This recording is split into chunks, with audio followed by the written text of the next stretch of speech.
The Zeuseth. Bawat umaga ay may dalang bago, bagong liwanag, bagong hangin, bagong pagkakataon. Ngunit higit pa sa nakikita, bawat pagsikat ng araw ay may dalang mas malalim, sariwang awa.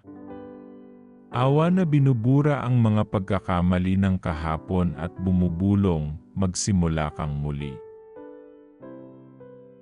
Ang sariwang awa ay biyayang hindi nauubos.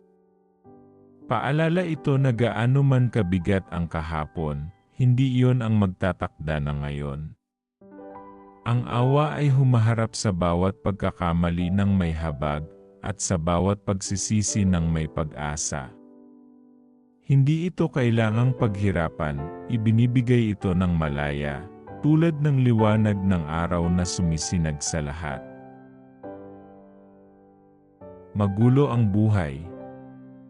May mga araw na nauubos ang lakas at tila nawawala ang pag-asa. Ngunit dumarating ang awa ng tahimik, nag-aalok ng panibagong simula.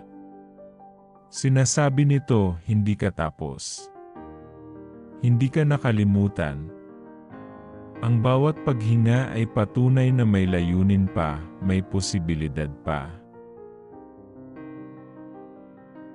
Ang sariwang awa ay hindi lang tinatanggap, kundi ibinabahagi rin.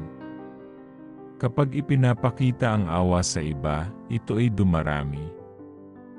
Isang salitang nagbibigay lakas, isang sandaling puno ng pasensya, isang desisyong magpatawad, lahat ng ito ay refleksyon ng awa na muling bumubuhay sa puso. Tulad ng kalikasang laging nagbabago, ang awa ay nagbibigay bago sa kaluluwa. Ginagawang paglago ang pagkakasala, kapayapaan ng sakit, at simula ang bawat katapusan. Bawat pagsikat ng araw ay pangako, ang nasira ay muling mabubuo.